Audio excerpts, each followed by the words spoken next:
Hello.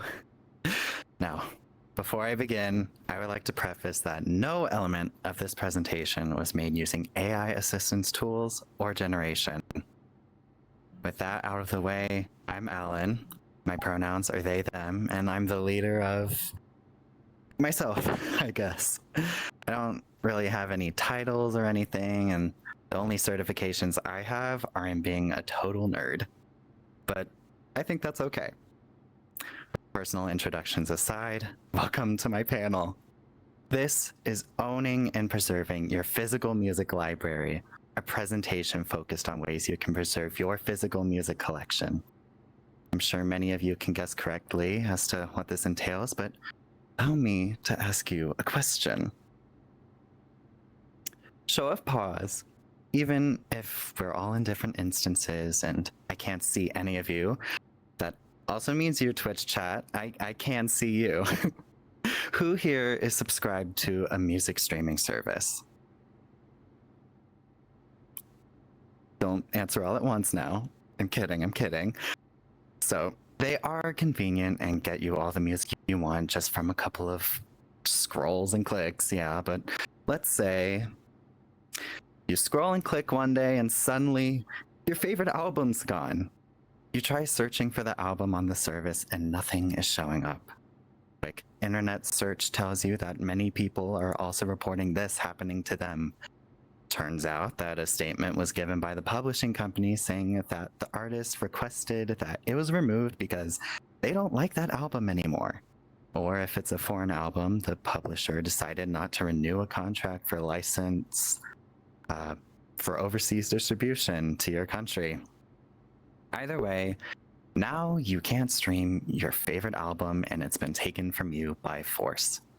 This may be hypothetical, but this has happened many times before, and it will keep happening. If you don't believe me, ask Glitter by Mariah Carey.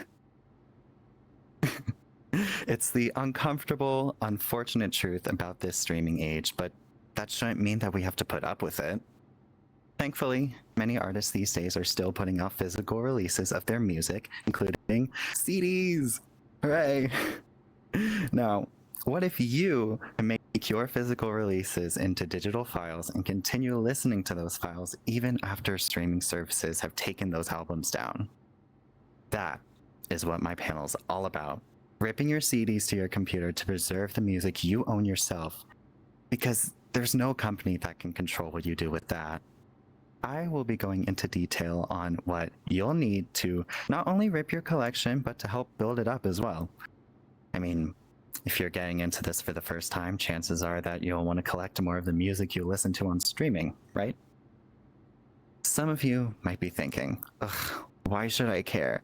And that's a perfectly valid question. Why should you care? I think music is an important part of culture and history. It's beautiful, and it's worth keeping around. I already went over a good part of my point previously, in that music can be available on streaming one day and snatched off of it the next. It can be forcibly taken away from us, giving us no control. But this is our chance to take that control back in the form of these physical releases and backing them up.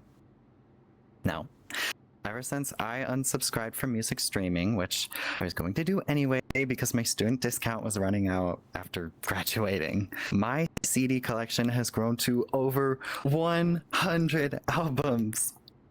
Seeing all of them on my shelves is so much more satisfying and rewarding than just having them saved in a library.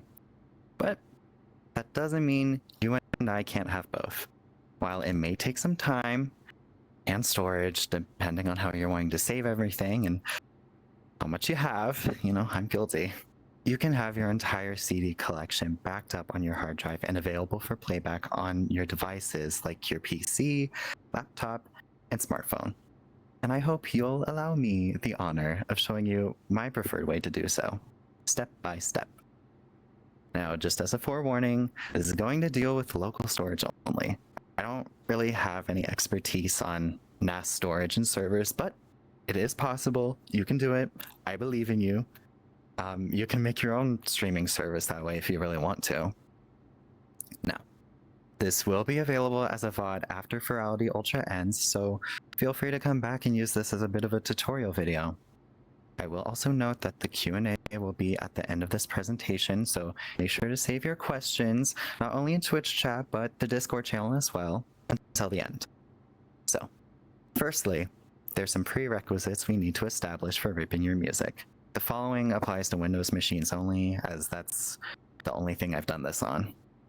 So firstly, you're going to need said Windows machine, or any machine really, but this is covering Windows. Most of you attending Furality Ultra already have one, so yay, congratulations. Good job. You're going to need at least one CD that you'll want to back up. You can't really do this without one, so make sure you have one. Get a disk drive for your computer. And I will be honest, the one I have is very much overkill compared to the one I'm showing. It is a Asus EW16D1HT, which I bought for the purpose of playing Blu-rays on my computer because I bought a big old complete series set of House, and gosh darn it, I wanted to watch it.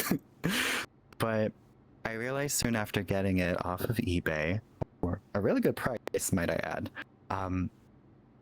I knew that Blu-rays were just one of the mediums that I could take advantage of. And I had a whole other sitting on a shelf right next to me, CDs. But with all that said, any USB disk drive that's built well and can read CDs should work just fine.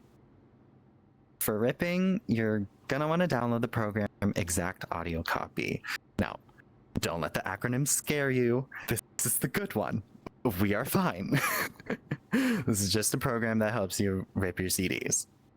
For playback, I recommend any media player, but I also especially recommend Fubar 2000. This slide, I'm going to have some QR codes and links down below them. These links will also be available in the Q&A channel as well. I will leave these up for a couple of seconds just so everyone scans them if you want. I'm not forcing you. You can do whatever you want. Okay, let's move on to more QR codes. If you have plans to compress your files at the ripping stage or later on, and for playing more audio files on Fubar 2000, it's recommended to download the free encoder pack available from the official website. Includes executables for both Fubar 2000 and Exact Audio Copy to use, so it's important to have that installed first after Fubar 2000 is up and running. Just install whatever you want in whatever order.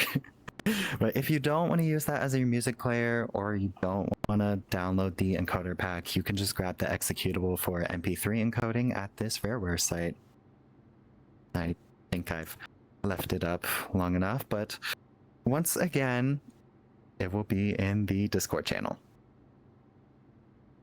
Now, when you first download EAC, which I'm going to refer to it as that from now on, just so we're clear, it will take you through the standard procedures of installing a program, like selecting where you want it to be installed on your drives. It will then show you a list of components to install, and it's recommended that you leave everything checked for right now. EAC will install, and you'll be given the option to boot it up once it's done. The configuration wizard will show up since it'll be your first time using the program. There will also be a secondary pop-up talking about a GD3 metadata provider. Just go ahead and say no to that because GD3 is a paid service and you shouldn't have to pay for more than what you need for this. We'll be changing the metadata provider later anyway. Next, you'll want to make sure that your drive is plugged into your computer, and if it has a power switch like mine, make sure it's turned on. Once detected, make sure it's checked in the window, and the program will then help you configure the drive to use for ripping CDs.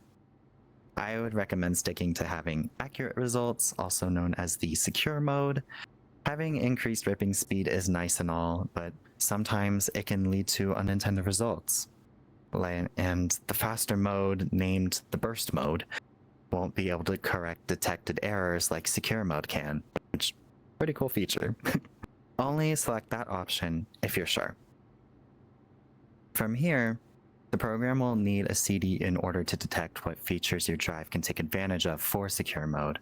It's the program's recommended method of extraction after all, so messing with the settings later isn't needed unless you would like to change to burst mode or any of the other modes. Once EAC has finished its detection, it will then ask you how you would like to compress your files, if you wish to do so. You can choose between MP3s and FLACs. Now, we'll get more into how those differ later on, but just know for now that FLACs are higher quality files and a bit bigger compared to MP3s. If you select the MP3 option, the program will begin to scan your drives for the lame MP3 executable. It should already be somewhere in your drive if you've already installed Foobar 2000's free encoder pack and went through that setup.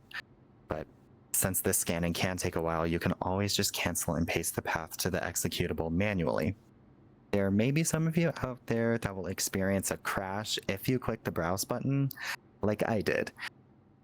For some reason, it's some weird bug with EAC whenever it accesses Windows file system. I don't know why that happens, but if it does, you can always go into the EAC menu at the top and start the configuration wizard over. If it doesn't happen, then you're free to continue that way. The default path for the executable after the free encoder pack installation should be C, program files, Foobar 2000, encoders, lame.exe. If you opted to use another audio playing program and did not install the encoder pack, download the latest MP3 executable from the lame bundles page on Rarewares and extract the executable to your desired location. Copy the file path to the file and paste it into EAC. If you select to rip music as FLAC files though, then you do not need to do any extra setup as the FLAC encoder was installed along with the program during setup. From here, you get to choose how your files are named. The program provides many different options on how you would like the files to be named in the drop-down menu. You can have the artist name first, the track number second, then the song title third, or you can have the album title thrown in there. But personally, I just go for the number and then the song title with no period after the number. This is best for me because I move my files to their own folders after ripping, so I don't need to worry about mixing up any titles and numbers. And with that, initial setup for EAC is done. Congratulations. You made it through the configuration wizard. But there's just a few more things to do though. The first is found in EAC's main options, which you can go to at the top or by pressing F9 as a shortcut.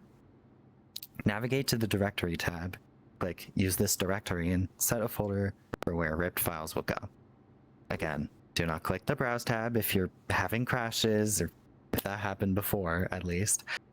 It isn't too big of a deal this time as it was before though. Just go ahead and make a new folder on your desired drive and copy and paste the path into EAC.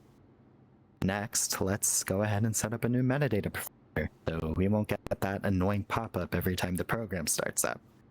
Just go to metadata options under EAC or hit F12. You only need to worry about the first tab here. Just click the drop-down menu and select MusicBrainz metadata plugin. Hit OK, and you should be all good to go. Now we can get to the fun part, ripping those CDs. It took a bit of setup to get here, but we made it. At this point, you should take your album and stick it into the drive. EAC will read it, and sometimes the info will pop up immediately. Click the funny little hexagon between the eject button and the mailbox to get metadata information from MusicBrainz. It will clear whatever's already on there if there is anything though.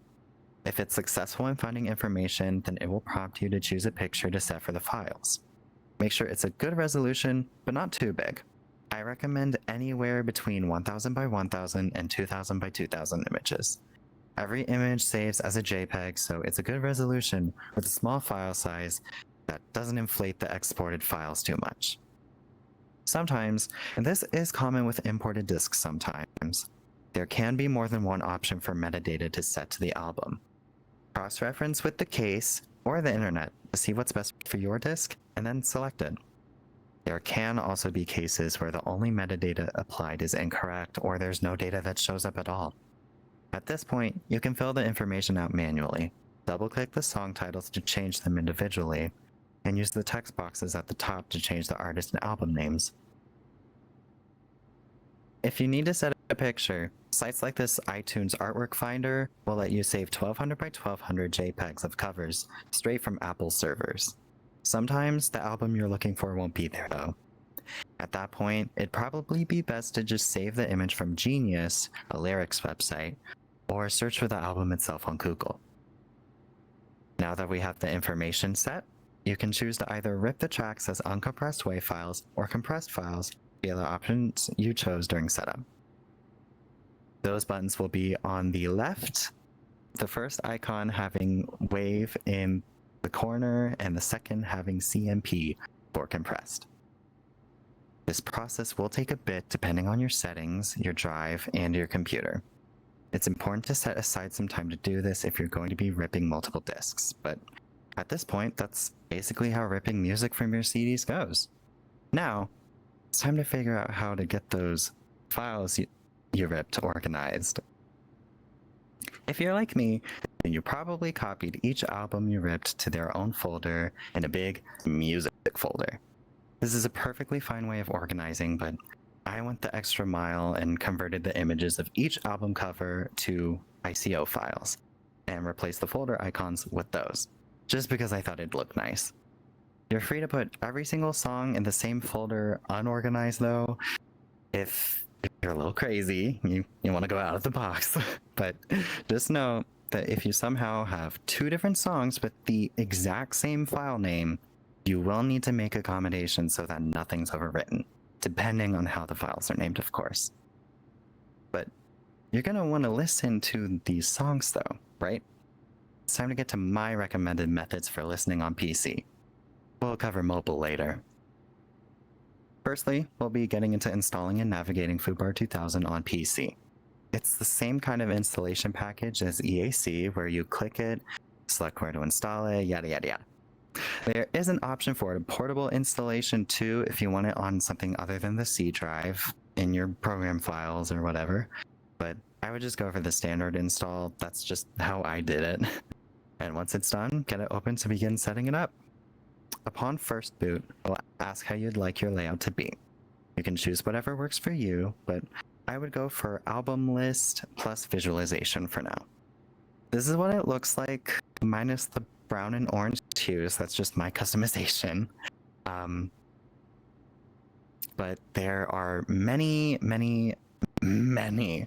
different themes that you can search for on Google and browse through and see what's to your liking once you get everything working. Speaking of getting things working, let's go ahead and add some paths so Foobar 2000 can find your music. Go ahead and go to File and click Preferences, or hit Control-P as a shortcut. On the side, click Media Library, and the Music folder section is where you'll configure your paths. Click Add on the right, and use the Explorer window to navigate where your music's located. It will automatically search subfolders containing the music files as well. From there, all your music should show up in the album list on the side. And from there, you'll be able to select an album or a specific song to play. So, you've ripped your CDs, you have a way to play the files too. Maybe at this point you've gotten the bug and now you want to get more of the music you like physically. Luckily, I'm here to help you out with some sites you can visit to get that collection growing. Supporting an artist directly is always nice in my eyes, so try looking to see if the artists you enjoy sell physical music through Bandcamp. Bandcamp gives a higher payout to the artists, much more than what one would earn if people were listening to their music on streaming sites. Plus, when you buy a physical version of an album on Bandcamp, if available, you get instant access to a digital download, so sometimes you don't even need to rip anything. But, you know, that's why you're here. You want to rip stuff, you know? But in all seriousness, this can probably be the case where you still need to rip it if there's bonus tracks on the physical version that's not in the Bandcamp download. It's always good to shop local or to support independent artists. Stores, too. Artists, independent as well. It's good. A lot of small stores can be found selling on sites like eBay or another site that I love browsing a lot. Good old Discogs. Discogs has been a constant companion in growing my physical music collection. It's a marketplace like eBay where you can buy and sell physical music from small shops and individual sellers, but that's only half the story with this site. You can also log your collection digitally, making want lists and sale alerts, and contribute to probably the biggest physical music database on the internet. It's incredibly comprehensive, documenting all kinds of different variants and releases of albums based on where they were released, what kind of packaging they came in, if the disc is an early pressing or a reprint. There's even ways to tell where it was manufactured too. All from the little numbers and barcodes on them. I have no idea how people do it, but I just think that's impressive. Point is, Discogs is a great site to use on your physical music journey. Not just to shop, but to document your collection as it grows. It's a site you should probably keep in your bookmarks.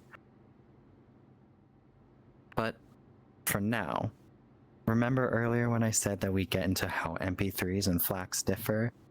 Now would be that time, ladies and gentlemen, and thems and theys and who's a what's it's. It's the techie section, so strap in. There's going to be quite a few terms thrown around. Take notes. The quiz is next week. I am just kidding.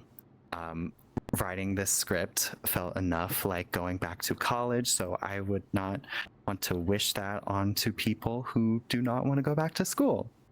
If you do, then good on you. Great for wanting to get more education. Now, first, I would like to start with an explanation of uncompressed, lossy, and lossless music files. Uncompressed files are, naturally, files that retain all of the information with no sacrifices to its quality at the expense of a larger file size. Files that use lossy compression, like MP3s, reduce the bitrate of uncompressed files, like waves, to try and fit as much data in a smaller, crammed-down file. The smaller the file, the more it's compressed, that's a given, and the more of a loss in audio quality there is. Hence the word lossy. I wonder where they got that from, huh? At a high enough bitrate though, such as 320 kilobits per second, the difference between lossy and uncompressed music files can't really be heard by the average person though.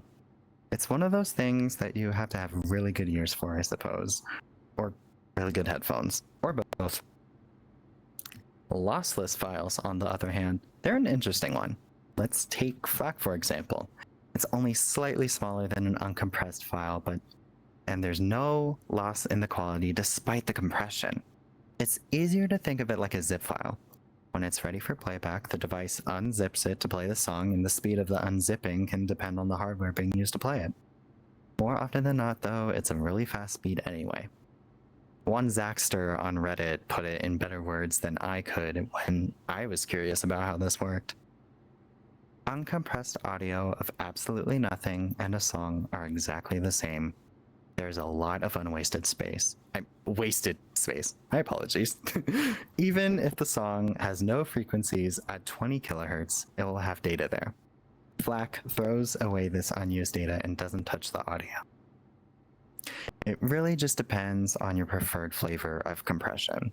Do you want to save space, or do you want to have a less bloated version of the actual file from the disk? I go for FLACs when I rip my disks personally, but the choice is yours.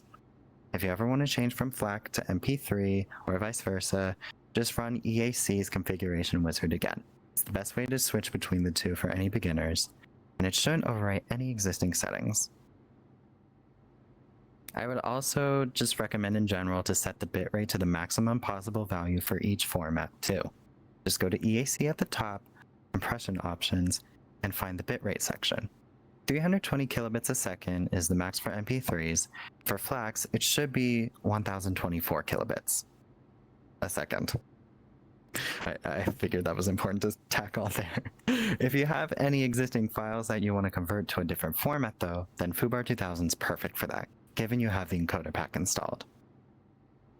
In the program, all you have to do is right-click a song or an album, or right-click while holding Control to select multiple, or even right-click all music at the top of the album list, and go to the Convert menu. You'll see a couple of options, but Quick Convert is the best for this.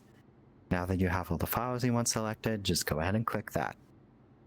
A new window will pop up with several formats to choose from. If you want to choose MP3, you might see that option, but it'll most likely show an average bitrate of 190 kilobits a second. Click the option, then hit Edit at the bottom. You'll want to drag the slider all the way to the right, where it says Best Quality, and the middle portion should show 320 kilobits a second CBR. That's the best sound and quality for an MP3 as far as I'm concerned, at least. Now, hit OK, and with MP3 still selected in that original window, click Convert. Choose a folder to store the converted files, press Save, and the program will now convert all the selected files to MP3. This method also works if you want to convert anything to FLAC, but it's not advised to convert a lossy file to a lossless one. It won't magically sound any better, and if anything, you'd just be adding blank data to the file, inflating it and having it take up space on your drive. So don't convert an MP3 to a FLAC. But in terms of other Foobar 2000 features, did you know that you can even make your songs sound like they're one of those slowed and reverb versions of songs all over YouTube? It's really easy, and it's built in. Under View at the top, you'll see a DSP tab. When you hover over it, you'll see different options like reverb, pitch, tempo, and playback rate. And that one's just pitch and tempo at the same time.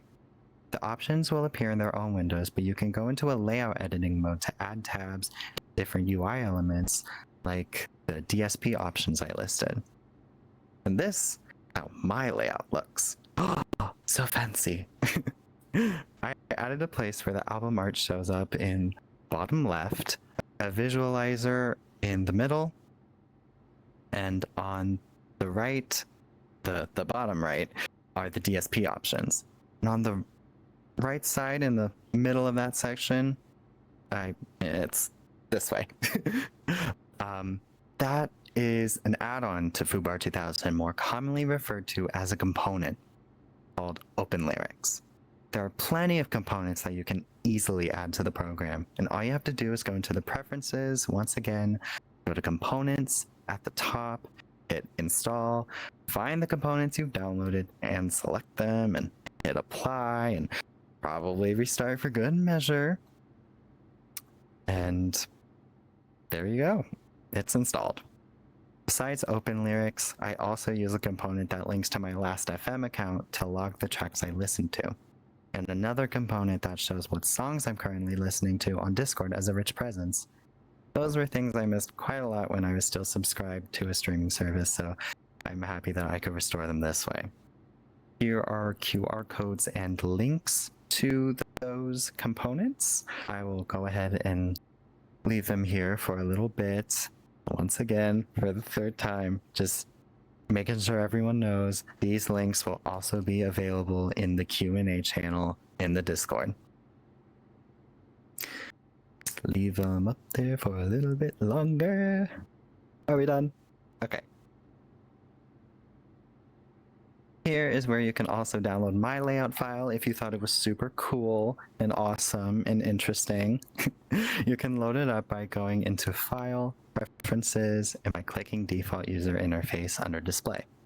This lets you import a theme as well as exporting your own. You can also change the colors and fonts by clicking the drop-down on Default User Interface.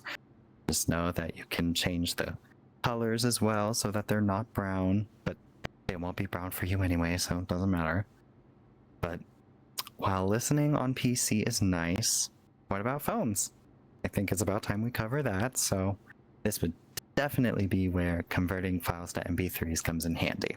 If you use your device's default music app, then all you need to do is just put the music on there like you normally would, like sticking it into a computer, having things sync with the cloud library, whatever you gotta do for that.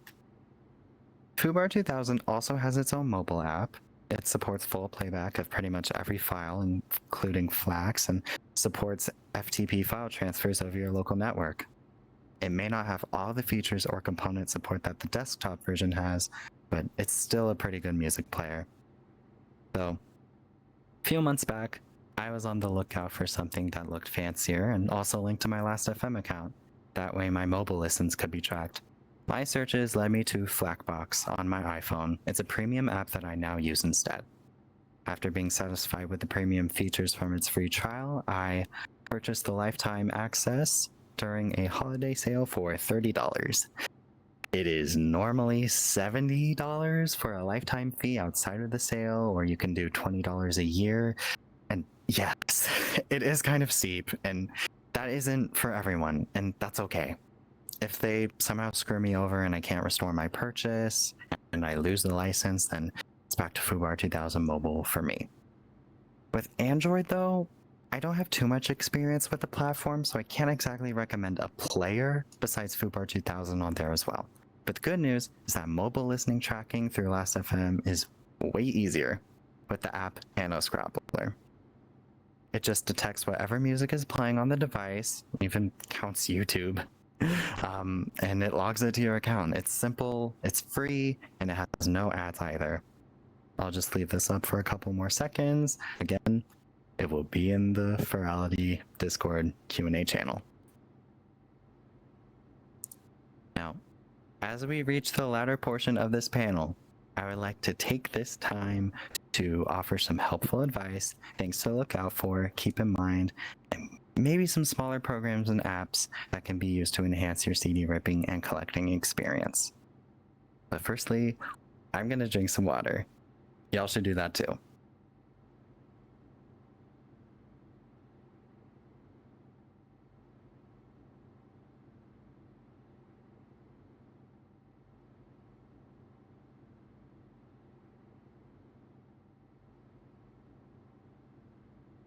Don't mind the floating hands, that's just my magic.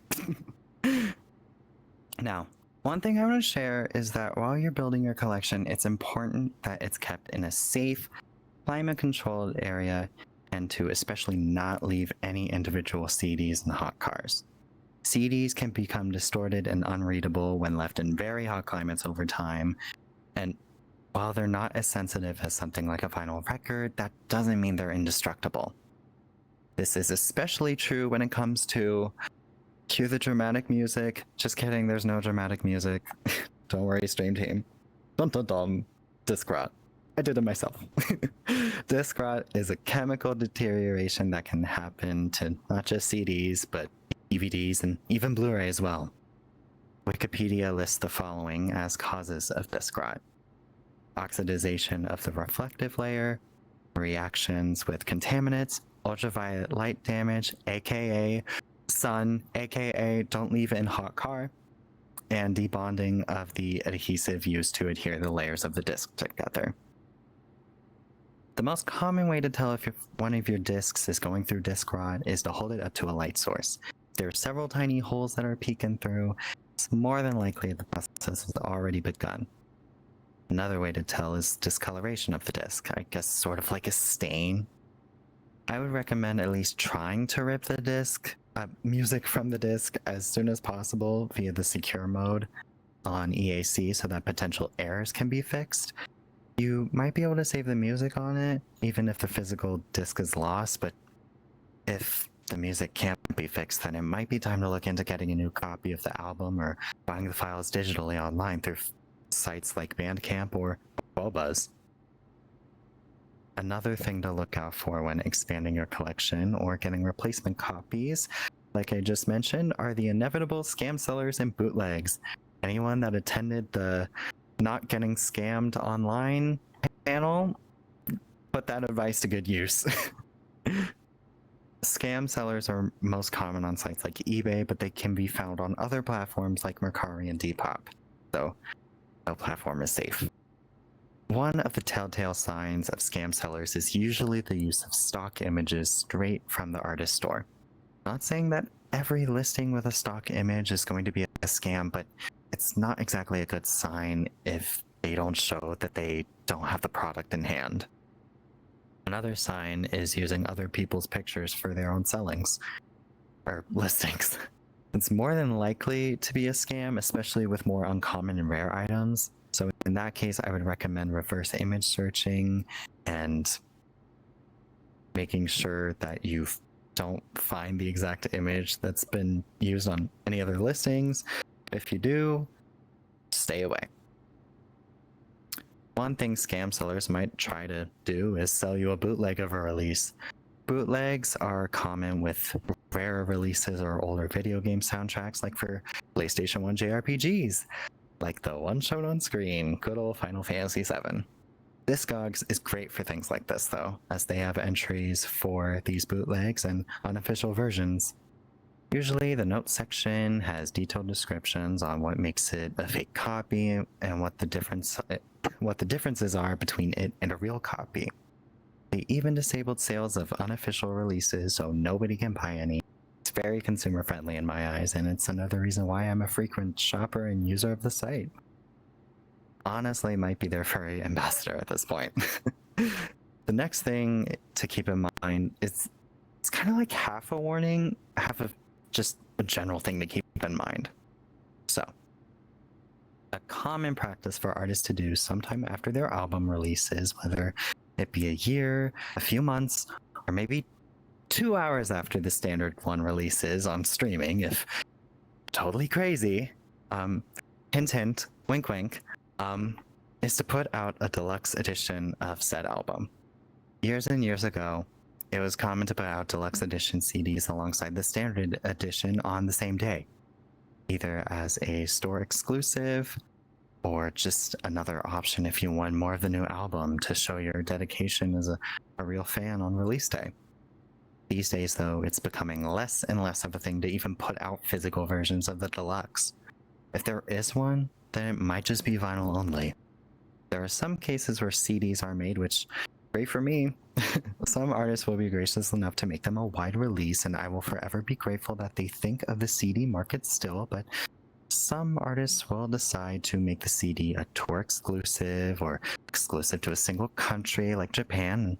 You know, I would know. I have like 7 CDs in my collection that are from Japan, and more on the way.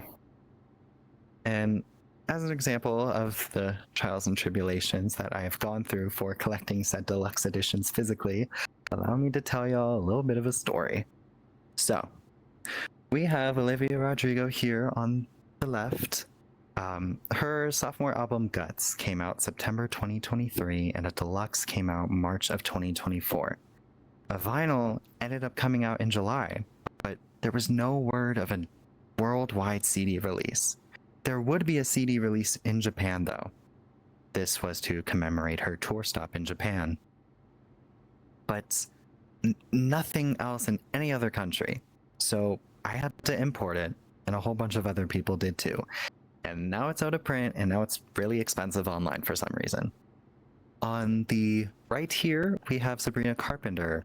Her album Emails I Can't Send, released July 2022, with the deluxe coming out in March of 2023. There was no word of any sort of physical release, though, until July, where there would be another Japan exclusive tour stop CD special release. But that was it for a couple of years. Not until August of 2025, when the anniversary of the standard album came out, and her team was like, hey, here's a vinyl of the deluxe. Finally. So I had to import the CD. Once again, it got out of print. Now it's expensive for some reason.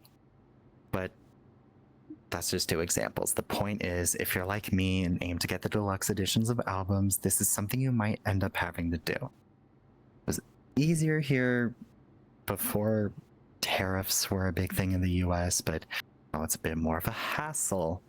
I definitely would aim to find sites. I would definitely aim to find sellers on eBay and Discogs that ship from your country, if there are any. But for now, if you can't afford it, importing will have to be a necessity to get the complete versions of albums you like physically. there genuinely is no way to get the deluxe album in full on a CD, I would recommend getting the standard CD, ripping that to your computer, then buying the files online from the sites I mentioned before, Bandcamp or Qobuz. Another good practice for me is just buying the vinyl. You may not be able to back that up easily, but you know, it's still proof that you own the album physically and you're still supporting the artist. I've done that many times when I just really like the album. If the album isn't on CD, or if the CD is a crazy amount of money, please do not look up how much Sophie's debut album and remix album cost on CD in the clutch purse packaging. Your jaw will drop to the floor and it will never go back up. I'm still recovering. But jokes aside, I must inform you that we have reached the end of my presentation. I hope that all of you really take the information that I shared with you to heart, and I hope it's informed you on how you can save the music that you own, and I hope you gain some insight on how you can grow that collection too. I know music isn't going away anytime soon, but with streaming consumers having more and more tacked onto them, like increased prices and songs, albums, even whole artists being removed from the platform, it's understandable if they get fed up and want to turn to something else. We just don't deserve control being taken away from us, and we won't let that happen. Simple as that. Now, going to open the floor to questions. Can't guarantee that I'll have all the answers though, but I'm still going to try at least.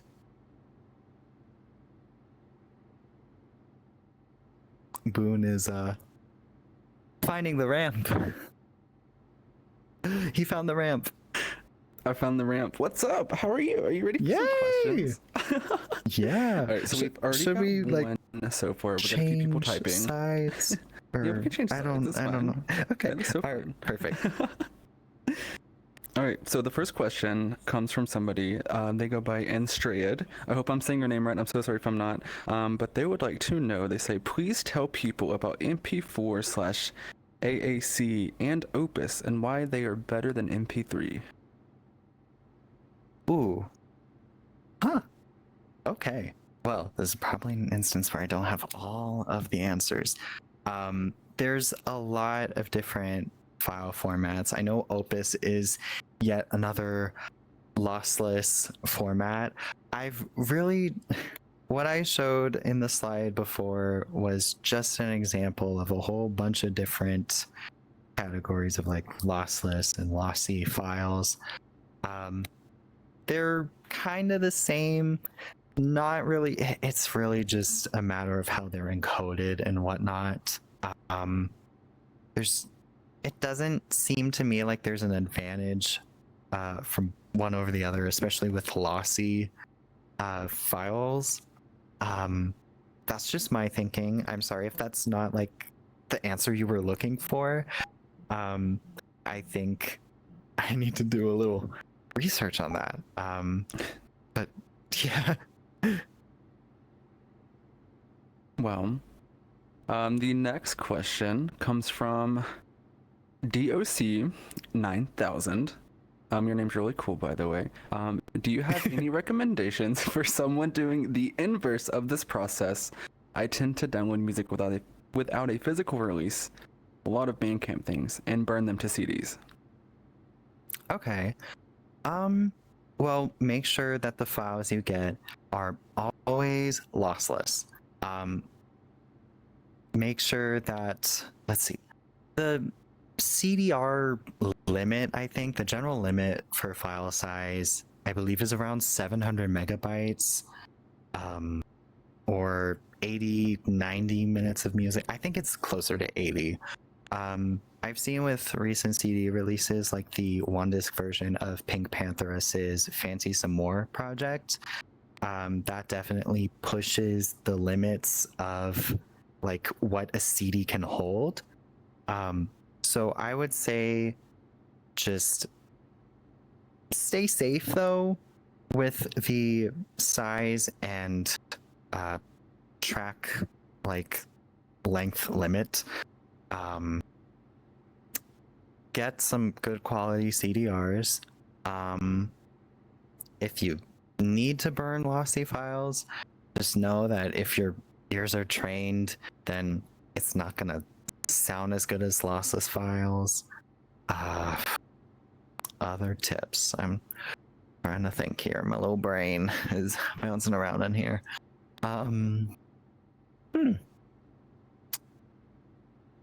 Because I definitely have burned plenty of CDs. If you don't want to bulk buy a bunch of jewel cases, keep them in a good like CD binder, and then keep that in a climate controlled area as well. I believe CDRs, they aren't like as well manufactured as real CDs, so just be safe with them physically. Make sure files are digital, or make sure they're lossless. That's what I mean. If you can obtain lossless files. That's just my little ramble there. Well, this brings us to our next question, and it is from Kitty Kisses. They say, I collect mainly vinyl records, which we talked about this earlier. Is there a way I can preserve them better? This panel made me realize that I should be more worried about caring for my records. I know for vinyls, make sure to get anti-static record sleeves, especially if there's any stored in like thick plastic PVC sleeves. This is more common with picture disc releases, which for anyone who doesn't know, a picture disc is just when like an image is slapped onto the record itself. It doesn't sound the best as regular vinyls, but they still look really cool. So you should definitely do that. Replace any PVC sleeves with those. Get some thick heavy duty jackets. There's also outer sleeves as well to protect the jackets that you have for your releases. Same goes for the CDs. Keep it in a climate controlled area. Make sure to check your AC temperatures. Summer's here, 90-degree weather, 100-degree weather is here. Make sure to keep yourself safe, keep your records safe. Don't break a sweat. But that's my advice with that. Well, we're out of questions. Oh, are we? Oh goodness. Yeah. I guess like as a little note, I think if you meant the other method, then Audio-Technica record players, I think some of the high-end ones also have recording capabilities to back up the files. Well, the songs from the records. It is a lot more manual though, and you just have to, keep your eye on it, and there might be some little noise distortions and whatnot, but that is my second advice for that question. That's a 2-in-1 there. I guess that's that for that question for reals. Yeah, that's it. Well, if that's all the questions, then I'm just gonna take some unscripted time and say my thank yous and whatnot. I still have a couple more minutes, so I have some time for this. My first Furality was last year. It was Somna. It was a free pass that I got from someone in the Discord for the base of this avatar, and I had no idea what to expect. It was something else. And I've had the idea for this panel since then. I think the stars just kind of aligned with the theme and this panel idea, and the fact that I could actually be here to talk about it with you guys and have people actually ask questions and be excited for it. It's a feeling unlike any other. I want to say big thank you to the event team, to Demi, to Boone, to camera ops people, stream team, you know, good luck keeping everything up. Events team especially though, because when I heard that the panel idea was being discussed and you guys were actually excited about this, about what I had to talk about, I just couldn't believe it. I still couldn't believe that I was here like 5 minutes before the whole thing started. The fact that people actually value the things that I listen, the fact that people value the things that I care about and want to talk about and to share with people, I can't say it enough. I just, mind-blowing to me. It makes me really happy that I was given this opportunity to share what I know with everyone, and it is just what I know. I don't know everything. I'm sorry about that. I don't want to say do your research, do whatever, but I encourage you to do research. I'm encouraging myself to do my research, to learn more about this every single day. And this was such a special opportunity. I'm already trying to brainstorm the next panel idea to see if I can get in next year. It's, oh goodness. I'm not too sure what else to say. Goodness. I'm just so grateful that I was given the chance to be here to present to all of you. And yeah, have a fantastic Furality Ultra, everyone. Make sure keep drinking your water. Have fun with your friends. Make new ones. I know I'm gonna try to. Buy CDs. Support physical media. Support your fellow independent artists. Any independent artists here. Maybe make a physical release if you can. That's just me. Thank you, everyone, and have a good evening.